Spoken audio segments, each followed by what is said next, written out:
capacity, it'll get warmer. So.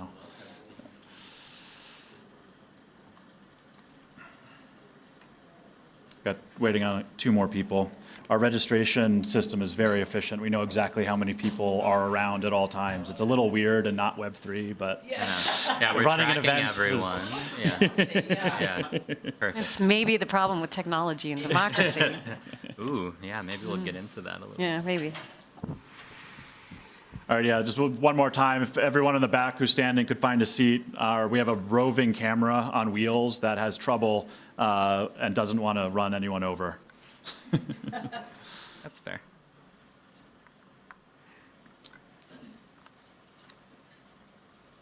Great. All right, welcome back to the first afternoon here at Polka House at Davos. My name is Peter Morick. I'm head of public affairs at Parity Technologies. Thanks all for coming. I'm really excited for this first session that we have this afternoon, hosted by our friends at Unfinished, entitled Tech and the Future of Democracy. So I'd like to introduce our moderator for this panel, Damon Beres, who's editor-in-chief at Unfinished. Yes, thank you so much. Well, everyone, nice to see everyone.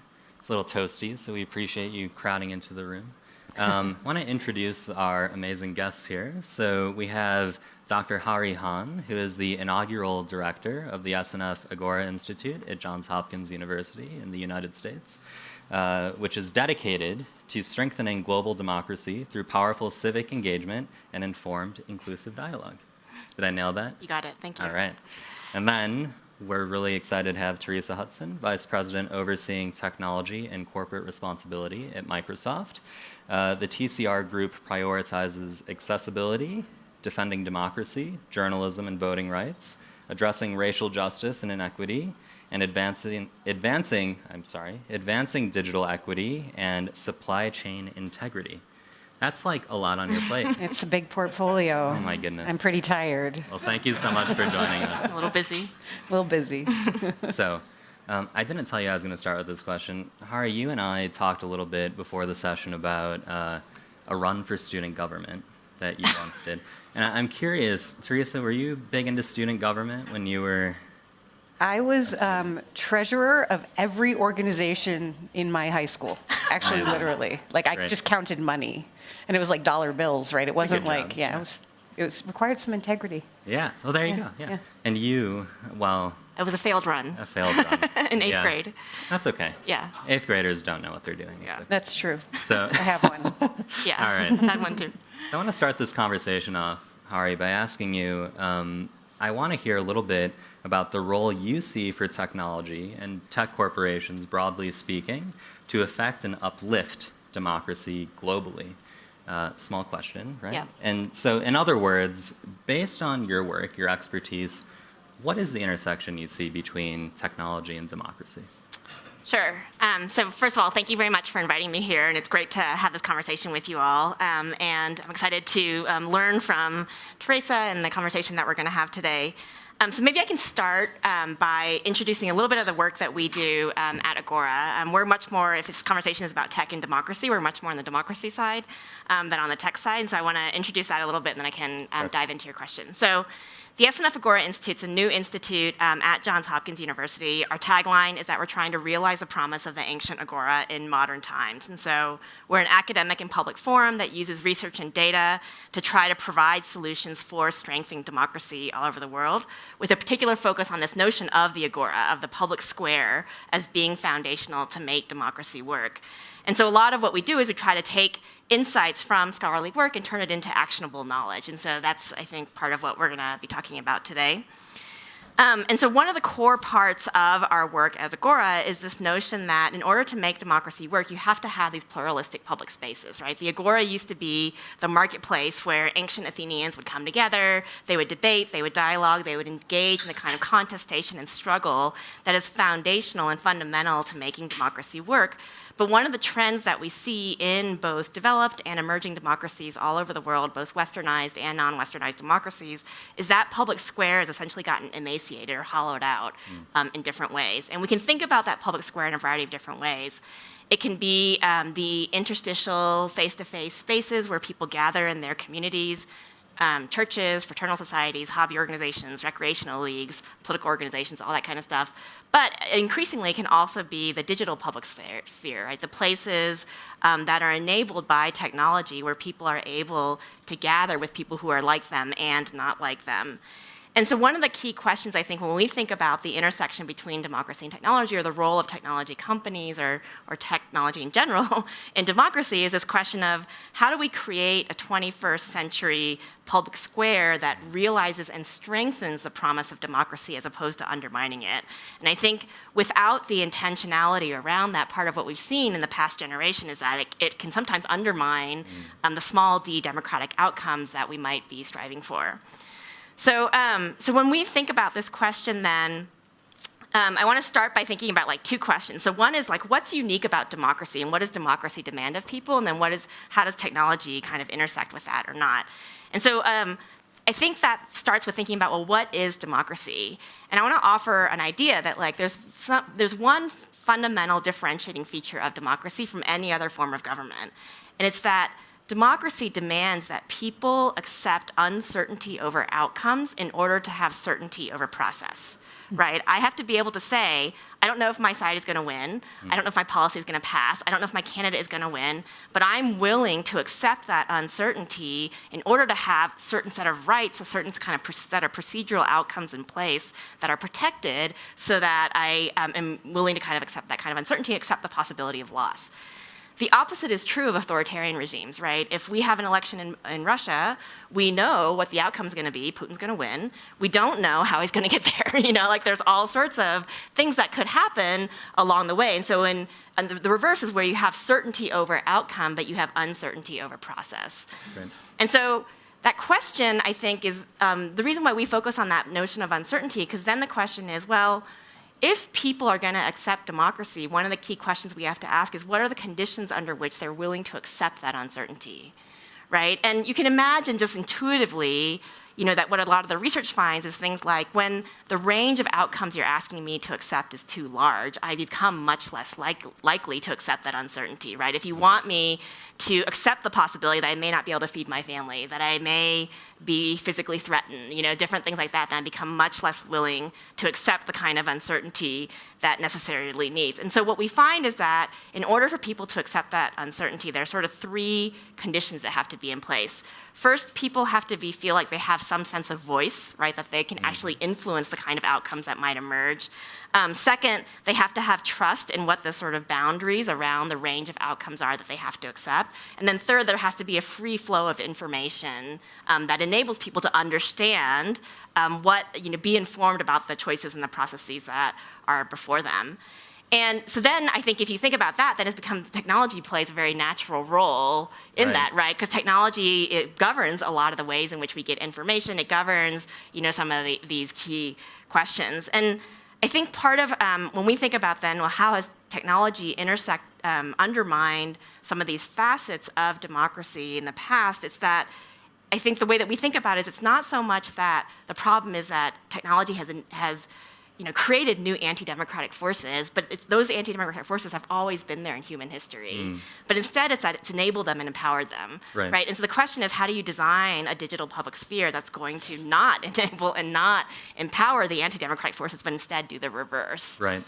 And so then I'll just say one more thing, which is that when I think about, so then to me, it's sort of when we think about Web3, it's things not so much about like the degree of decentralization, but more how do we structure it to create like subsidiary networks that allow people to have local control of data, that allow them to sort of do things that protect the kind of best features of what we know about what makes the Agora work. Right.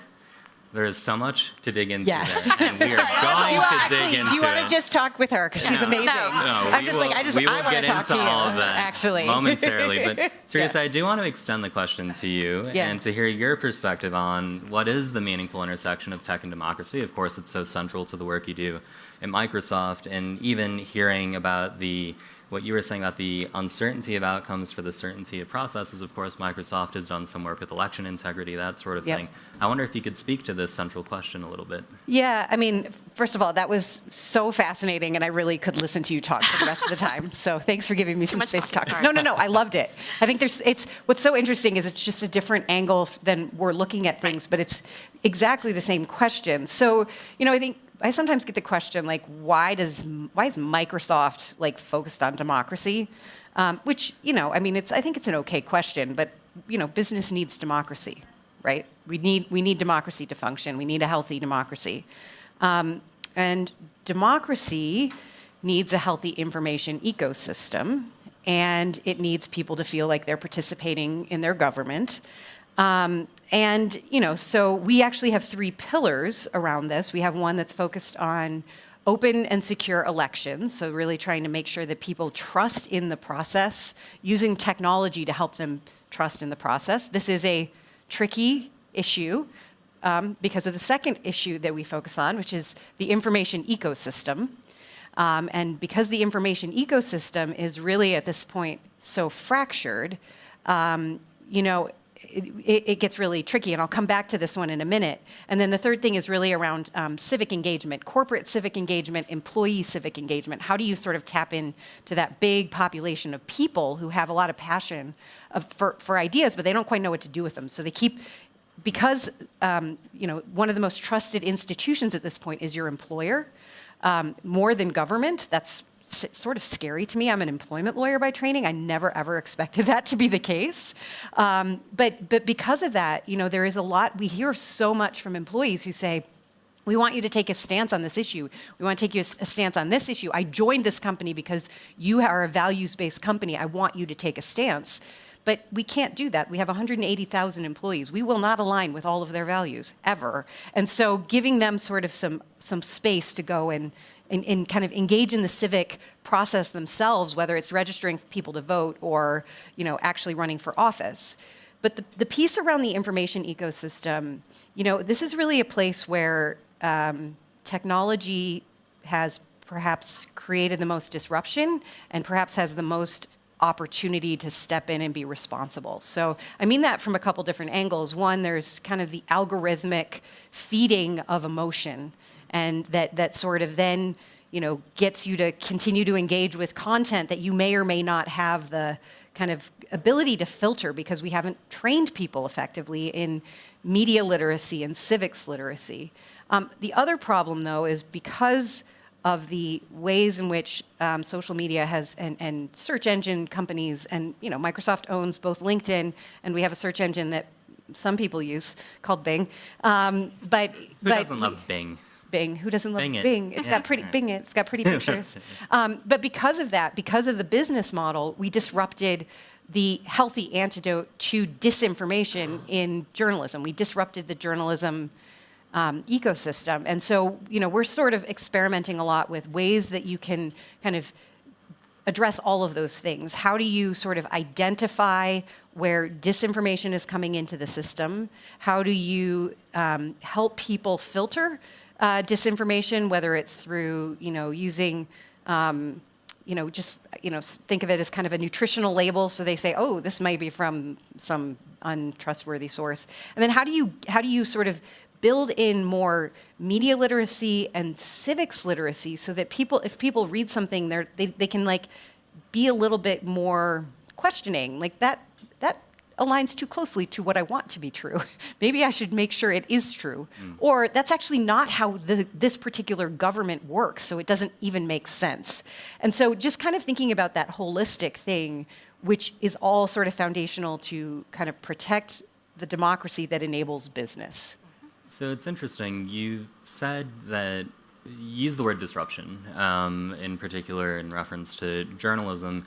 One of the things that I think we have seen when it comes to the role technology plays in indeed disrupting democracy, perhaps, is that these tools are built, they're released, there is a societal, cultural, political kind of aftershock, right? And then the genie's out of the bottle. Right. What do we do about it? So once we have these tools that are kind of, so LinkedIn is interesting. Of course, there is a major issue around misinformation on social media, for example. And to your point, search engines often have a problem with the ways certain types of information are prioritized by the algorithm, for example. I'd be curious to hear from you two, like, once these forces are unleashed, what is to be done? I mean, we have been mired in these difficulties for years now, and sometimes it feels as though we're going to be stuck. And I'd like to know that there is some kind of solution that we are working toward. But Me maybe too. that's naive. No. Me too. Why don't you start? And then I have thoughts, but you start. Okay, so I have two thoughts on this. So first of all, I think we need to be asking these questions before we release Yep. the genie from the bottle, right? Yes. So that's the first thing. I was just wrote genie in the bottle. Yeah. Genie out of the bottle. I was just wrote that. Like, Okay. I was, see genie. Yeah. So one of the things that we know, right, is that, so first of all, one of the things that we know is that human beings are not equipped for democracy, period. That has been true throughout human history, right? Can you tell us more about what that means? Humans are, I mean, this is something that we've known from the earliest days of, like, if you read Aristotle and Plato, to if you read, like, 21st century neuroscience, right? That humans are self-interested, short-sighted, they're not interested in the common good. Like, this is the way in which we're evolutionarily equipped. And the audacious promise at the heart of democracy has always been that if you put people into these collective settings, that their self-interest turns into common interest. They learn the capacities of working with each other, which is actually really hard to do, right? I'm a college professor. If I give my students teamwork, they all hate it, because Yeah. it's like it's really hard to have to collaborate and work with other people. It's a lot easier to do things by yourself. And so I bring that up because to me then what that implies is that what it means to work on this before you release the genie from the bottle is to design the genie so that when it gets released, it is designed to try to equip people for these pro-democracy, pro-common good, pro-social kind of norms. But do those make as much money? What's that? Do they make as much money when they're designed ethically and... Well, so let me circle back to that question because that's a tougher question. But let me sort of say the second thing I was going to say to your first question. Yes. Okay, the second thing is that the second question was when the genie is released from the bottle, Yes. then what can we do?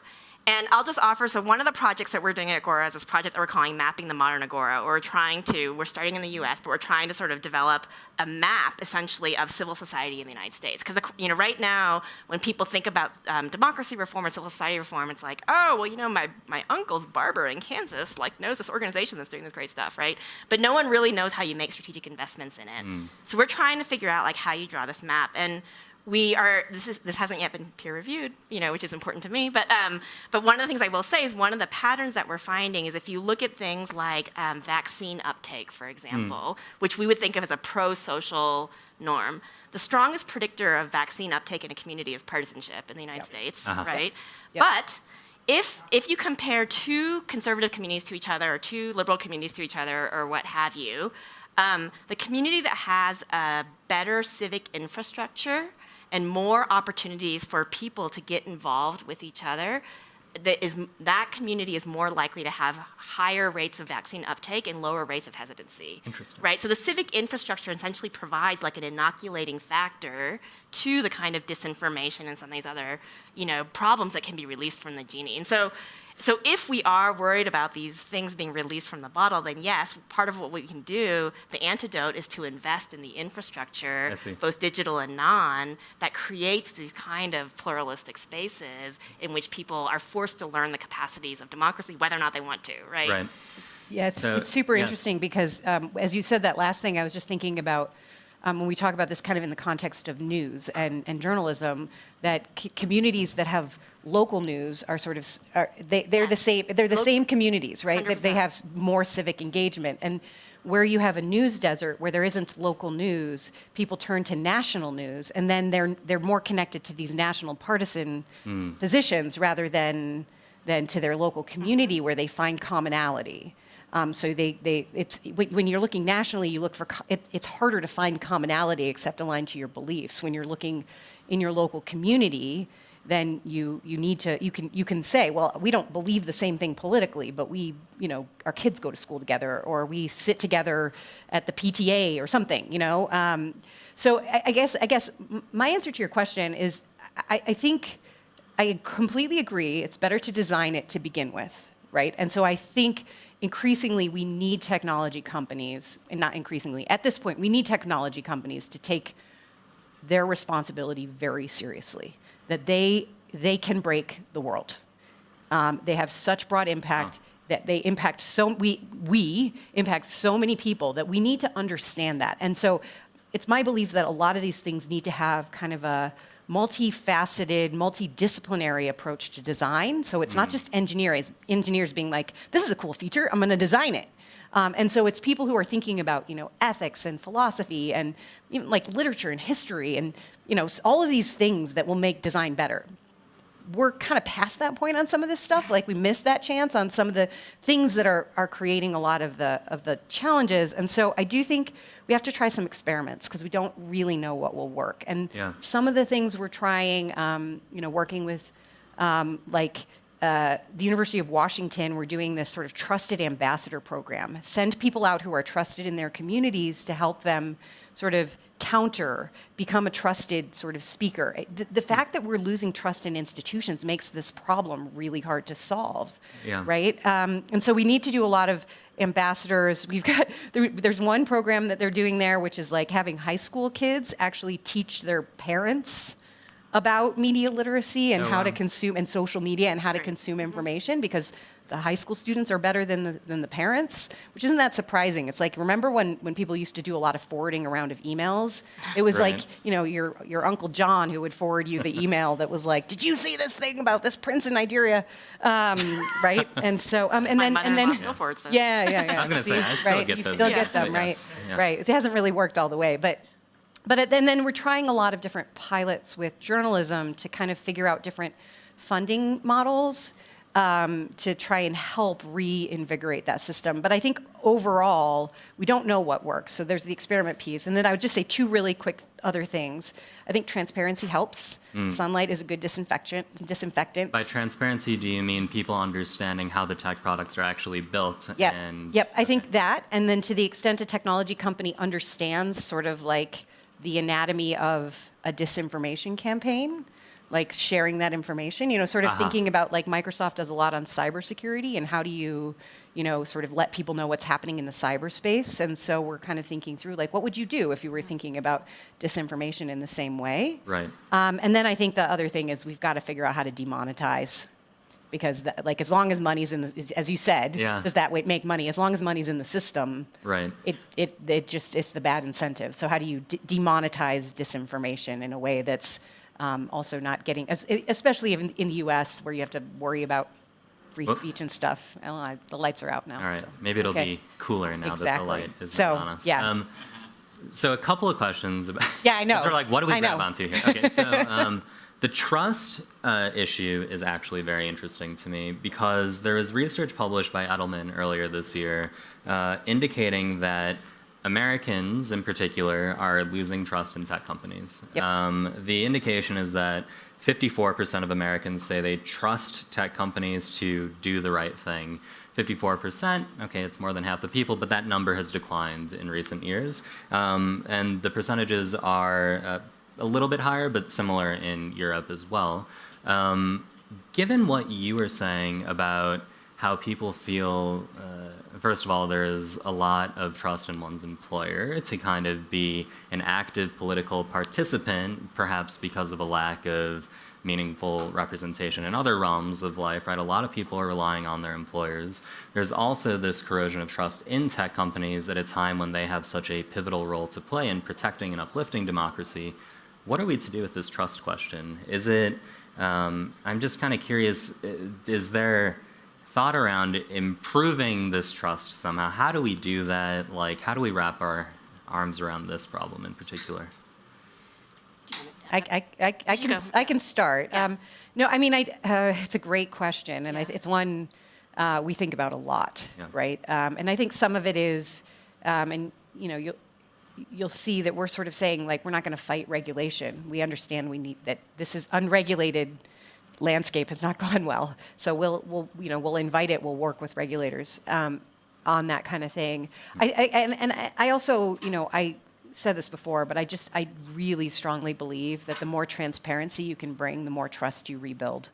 And so I think it's sort of incumbent on technology companies to be honest about what you're doing, because if you're not, somebody else will do it for you, like Frances Haugen with Facebook, right? And so you're better off just sort of revealing what is happening in your company, and whether that's and we've got some ways to go in Microsoft, so I'm not saying we're perfect on this at all, but really foundationally, like, grounding in the fact that if we don't have people's trust, we don't have customers' trust, we don't have government's trust, we don't have consumers' trust, we don't have the public's trust, like, we're not in good shape as a business. It's not good for business. Right.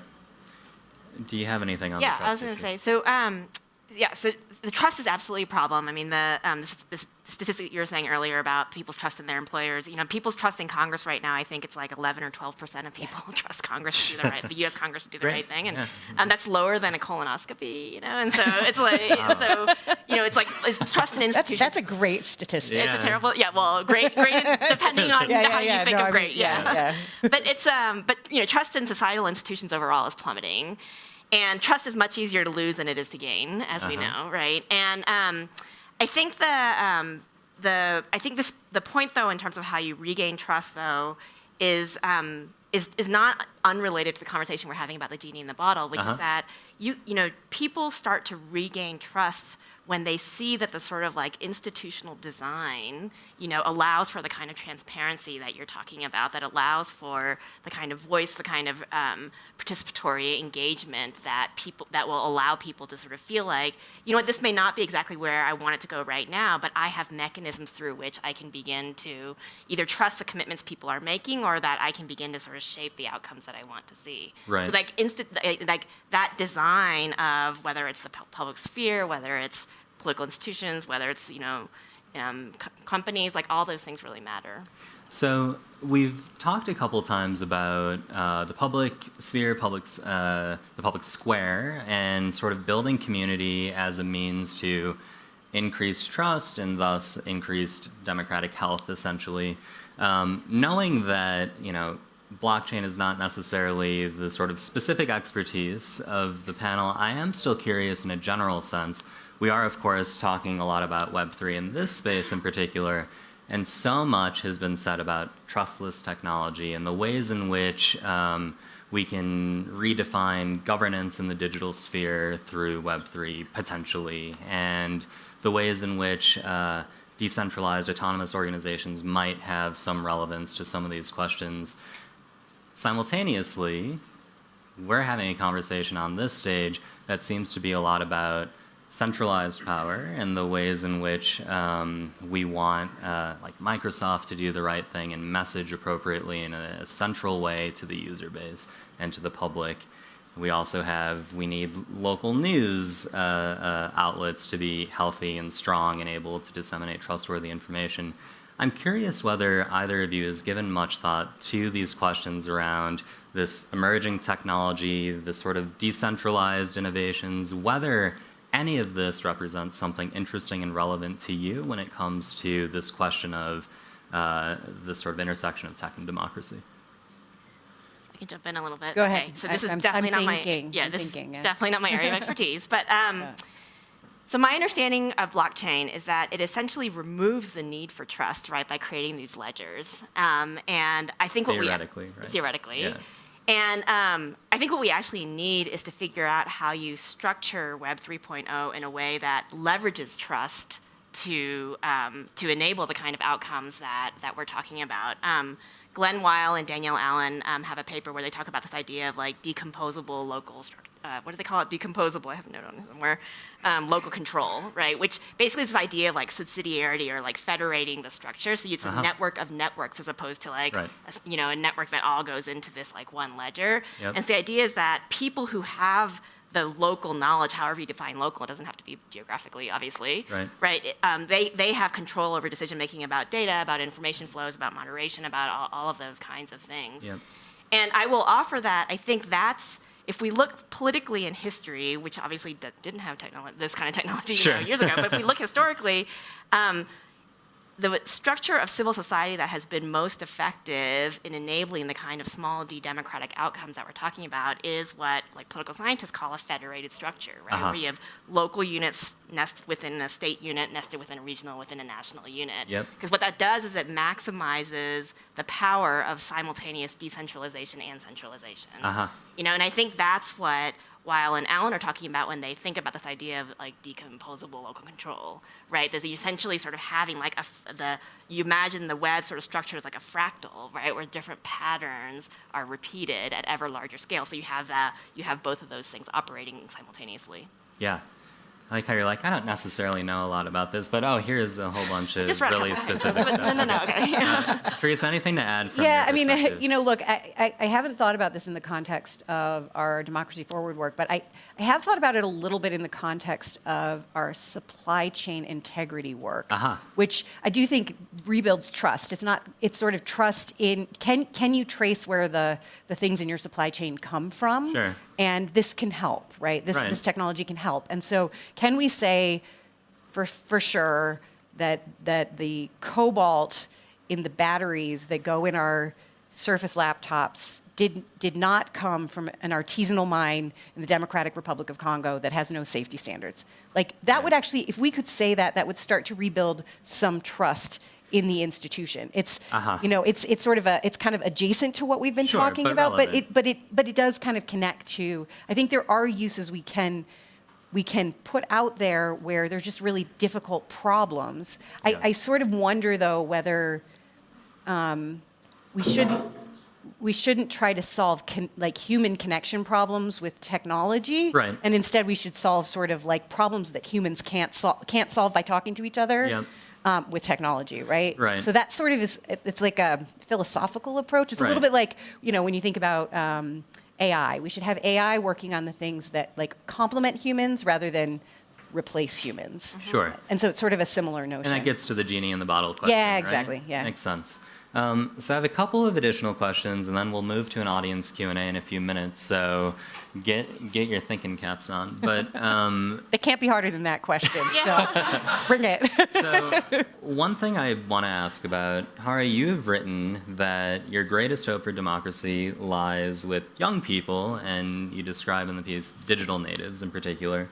Of relevance, I think, to this overall conversation is how do we activate the power of young people without alienating the older generations that are, of course, voters and extremely relevant. And you were talking earlier about this experiment for high school students to like teach their parents, which is really interesting. But curious to hear a little bit more about the ways in which young people are so central to this conversation. Maybe we'll start with you and then. Sure. I have a mentor who has this phrase where he always talks about, so a lot of what I do is I study social movements and collective action and social change. And one of my mentors has this phrase where he talks about this idea that, it's no accident that young people have always been at the forefront of every social movement, successful social movement in the history of the world, because it's young people that have a critical eye and a hopeful heart. And that's what you need to make change. We both have adolescents at home, and they definitely have a critical eye. Like that is not untrue, right? And you need that. You need to be able to critique the status quo, but then you also need the hope and to invest in the hard work that it takes to try to change things. And so I think that's it's that spirit, I think, that animates my sense that I actually do feel hopeful. I feel really lucky that as a college professor, I'm constantly working with young people, so it means that I feel like I'm having this constant dialogue with the future.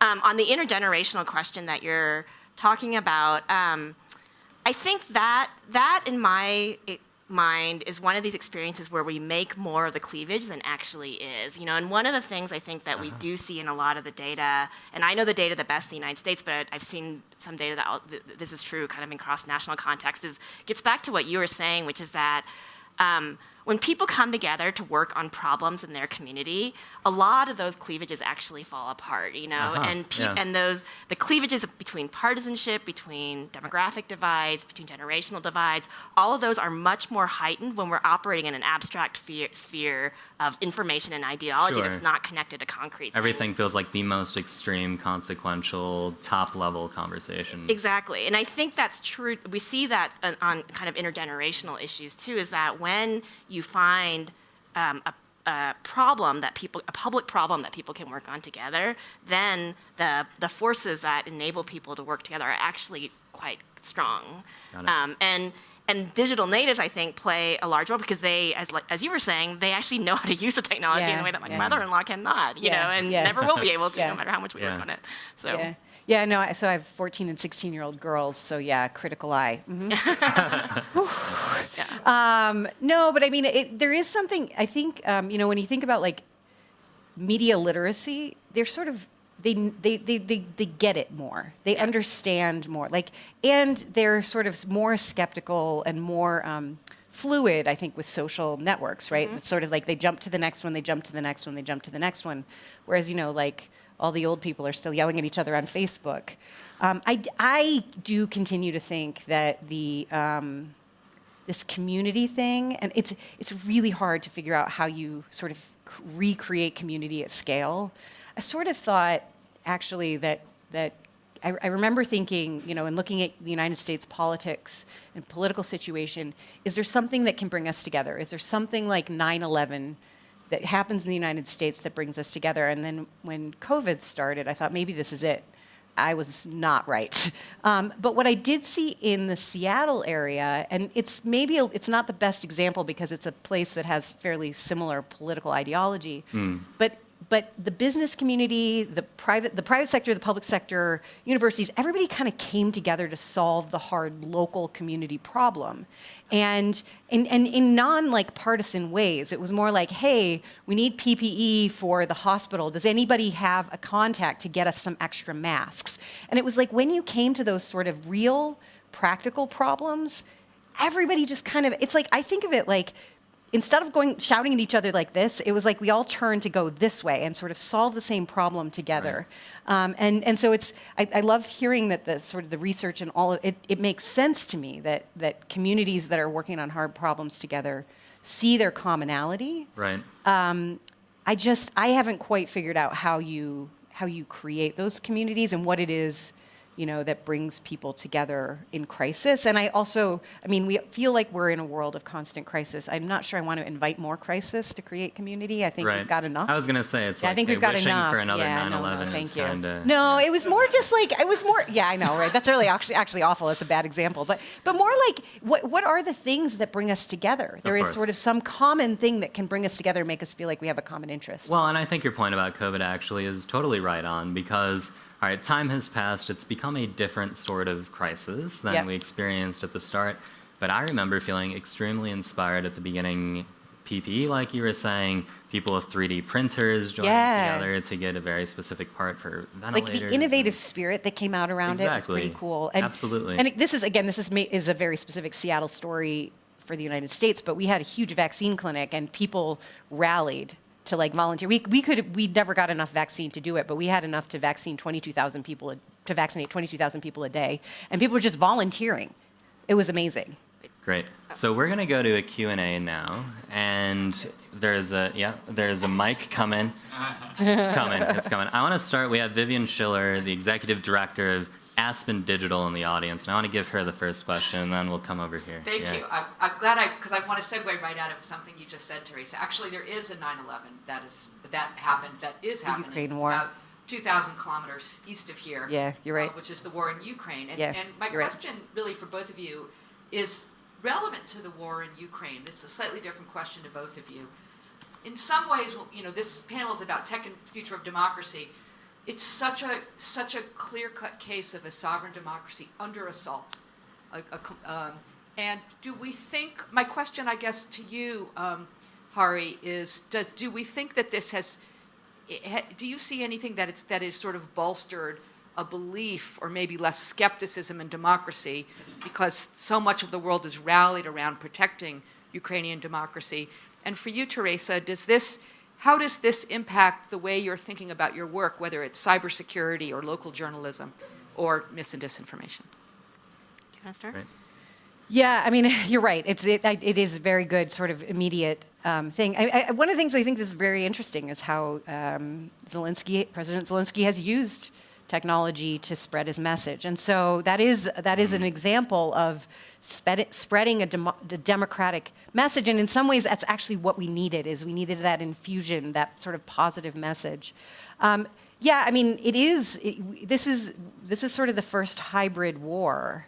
cyber and kinetic, which is not a word I even knew a couple months ago, in that context anyway. So yeah, I mean, I think we are using this as an example to think about, one, how do we bolster journalism in Ukraine, sort of expanding to that specific region, and then is that sort of a model to go forward? You go to where it's most sort of needed to protect a particular democracy. But also, what can we learn and what can we sort of expose about how the Russians have attacked, both from a cyber perspective and a disinformation perspective. So there's a lot to learn. I'll let you answer the question about whether this changes the sort of support for democracy. So I think what a lot of the data show about people's support for democracy is that in the United States, at least in a lot of westernized democracy, it is declining. It's one of these things where sometimes the things that are the most important are the most invisible. And when and people, I think, for a long time, especially in countries that were quote unquote mature democracies like the United States, just took it for granted. And as government became less and less able to solve problems, like that range of outcomes that people were being asked to accept became much broader, and people's support for our system has begun to decline. So I think part of what the war in Ukraine has done, to your point, is that it has made visible this thing that people had taken for granted all of a sudden. And so the fact that so much of the Western world in particular has come together and united in staunch support for Ukraine, I think really has made a difference. Just before here, I was at the conference. They were having a panel where a U.S. congressional delegation was speaking, and one of the things they were talking about was Ukraine, and they were asked this question of, well, how stable do you think congressional support for Ukraine is going to be? Like, will they authorize another spending package? And what was interesting is that the members all said yes, for sure, at first, and then said, but as long as the American public supports it.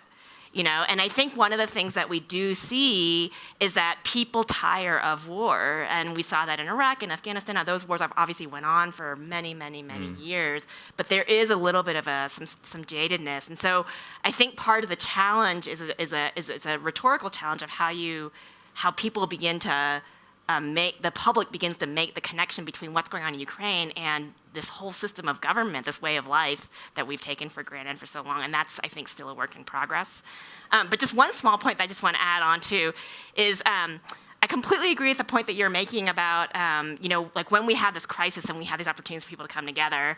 And, one of the things that we think about a lot is that when we think about these problems in democracy and civil society, it's really, I think of it more as a supply side problem than a demand side problem. And, I think people tend to focus a lot on the demand side, like, why can't we make people behave better and be more tolerant? And it's like, yes, that is a problem. I wish we could, but there's no pill for tolerance or anything like that. There's no vaccine for prejudice. And so essentially the question is, how do we increase the supply of opportunities where people have the opportunity to reach for their better angels? Like, that's the audacious hope of democracy. And that supply has empirically declined over time. But Zelensky is adding to the supply, right? Zelensky is adding to the supply, but the other thing that we know that I just want to make sure we say is that the supply side of those opportunities doesn't have to just be crisis, right? So it doesn't. No one hopes for another 9/11, obviously. No one hopes for another war, obviously. And so that supply can also be enabled through local media. It can be, there's lots of everyday mundane ways in which that supply can be enabled. And I think that's the key question with a lot of these Web 3.0 questions. I love that framing. And I should say, if you're interested in this topic, Vivian is moderating a panel later this week about some of these questions. All right, why don't we go to you, because I said we would go to you. Oh, you have a mic, right? We're going to go you, and then we're going to go to you. And then maybe we'll go to you. So Wikipedia has 300 million hours of volunteer time invested in it. And I think the secret is they've built a system that incents people to engage. So if you're really good at making contributions, as voted by your peers, you become an editor. If you're a really good editor, voted by fellow editors, you become an editor of editors. So two things. One, the system was designed centrally to incent engagement and its intrinsic rewards. Secondly, the mission is superordinate, to create free knowledge for everyone in the world. And that has elicited 300 million hours of volunteer time, unpaid. So first off, I think we desperately want to engage in a positive way to create a better world. It's just, do we have the systems and structures designed and the incentives built into the system? Like Jimmy Wales isn't doing the entries, right? So the brilliance is in designing a system that creates engagement. And there are people on both sides of the political spectrum engaging in the US in Wikipedia. Just comments. Yeah. Yeah, Any thoughts on that? Yeah, I mean, there's a University of Chicago professor who's done some research on Wikipedia, and one of the things that he finds is that when you have ideologically diverse people editing one wiki page, you get, by wiki standards, better pages. You get better information, right? Because it's not slanted to one side or the other, and like by the editors working together, they kind of balance each other out. And I think that's, and to your point, I think that that's right. Like, that's really about the design of the system, right? Which is the core insight of what we know is that how you design the public square makes a huge difference in how people behave. People respond to social cues, whether they be informal or formal incentives that are set up. I think the one thing I would just sort of say is that I don't think it always has to be centrally designed. That's the sort of idea of subsidiarity, is that I think there are certain kind of elements that you really want to allow people, because how you would design it in Switzerland is going to be different than how you design it for the US and so on and so forth. And I think there's a lot of systems where you want to enable that. Let's go to him because I don't have anything Okay. really to add to that. Him, please. Thank you very much. I really appreciate the mentions of Agora, and it made me think so much of Speaker's Corner in London as well, which is a very active space. People get up and sort of announce the news of the day, or just get into arguments. It's sort of a physical Twitter. I'm Matt Danzigo. I am a former international journalist with the BBC, turned news executive for cable news in America, and that has led me to basically create a movie now with the helps of producers from Hollywood about the commercial incentives of the news industry in America. And in fact, whether they're selling fear for profit, and of course how technology plays into that, or has played into that. So we're looking at things from analytics companies like Chartbeat, and the advent of doom scrolling, the relationship there, et cetera, et cetera. And I'm wondering, having been somebody who's spoken on panels in Italy, at the International Journalism Festival, hosted by Facebook, I'm wondering whether the relationship between the commercial news industry in America with the technology industry is basically contributing to the fragility of democracy in U.S. democracy. And that's such a broad, sweeping question, I know, so I apologize. But I mean, why not? Yeah. It's really probably, but then how do you distribute news in this world, right? You do need technology to distribute news because people aren't really printing. People don't read papers very much anymore. Some people do, but most people don't. They may turn on their news, but I mean, even cable news is going out through technology. So I think yes. Therefore, it sort of is. Technology companies have to figure out how to be better. But I don't. I'm interested. What do you think? I mean, how do you separate the two in this technological age, digital transformation age? I mean, I think it's difficult. For me, right, I'm really interested in the advent of blockchain and how it's going to work its way into the news industry. For instance, there's somebody at the Electronic Frontier Foundation who's literally running around Ukraine right now, or maybe has just run around Ukraine, and was literally minting photographs before they hit misinformation. And companies that might want to alter those photos.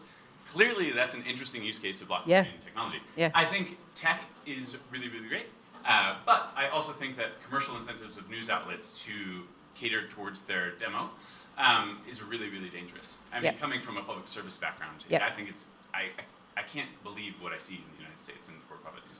But I also think that we need them, right? So I think scaling models for nonprofit journalism, bringing back public editors into America, where there's literally one left at NPR, I think is incredibly important. And how that then works with technology companies, that will be, I think is basically, we need to continue to work together, but the economics of the news companies themselves need to change, and they need to sort of push into nonprofit, in my opinion.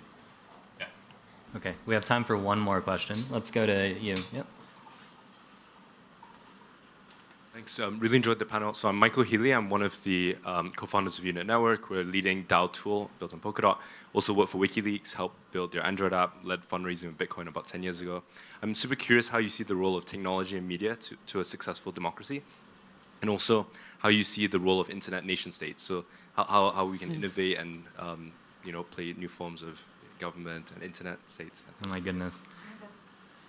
That's a big question. Well, that's our nation-state panel for thing- next year. Yeah, right. Well, very quick. So Go ahead. the nation-state thing is so interesting to me in part because of the ways we have seen a splintering of the internet with firewalls in China, Russia, et cetera. So I'd like to dig in more on that question when we have more time. Maybe you and I can talk, but please. I'll just say, so there's a technologist at Harvard named Bruce Schneier, I think, who he has been asking this question of, if we were to redesign democracy from scratch, would we have nation states, for example? Like, that was the form that made sense, 500 years ago, but is it the form that makes sense now? And I think that's an interesting question. I think it's very unlikely we're going to get rid of the nation state and in any kind of near-term future. So the other piece I was going to say, which I think is actually related to the point that you were making, which is, I worry about the same thing that you're worried about, and I don't have an answer to that. But the other thing we have to remember is that the information sphere is one piece of public life. And part of the reason why we're seeing so many challenges around the profit model for media and the kind of flooding of disinformation into the information sphere is because we've reached this place where it's like information has replaced the entire civic infrastructure that we have. And so disinformation is not new. It's operating at a speed and scale that we haven't had before. That is true. But disinformation has always been around. But it was also anchored by a whole infrastructure of public life that has become emaciated, right? And so that's what we're talking about, where there's other things to do beside, you're never going to get rid of the profit motive in media, I think, completely, and having a free and independent media is fundamental to making democracy work, but you can also sort of inoculate people against some of the worst effects of it, and I think we need to think about those preventive measures as well. Teresa, any last words on that? This has just been an amazing panel, and I will just keep talking to you forever. I would say likewise. Well, so with that, thank you so much for joining us, and over to you. Thank you all so much for a fascinating panel. As a former Politico, now talking tech, it's refreshing to hear it from the democracy perspective again, so really appreciate it. So we only have about 10 minutes until the next panel, talking about how Web3 is solving a lot of the climate issues that we have today. So feel free to grab snacks, beverages, and register for the next panel if you haven't been registered, because we are trying to keep people in the registration system because we're filling up pretty quickly. So should be some spots if you do want to check out the next panel. Again, thank you all very much. Thank you. It was great. Thank you. It was really nice to talk. Yeah.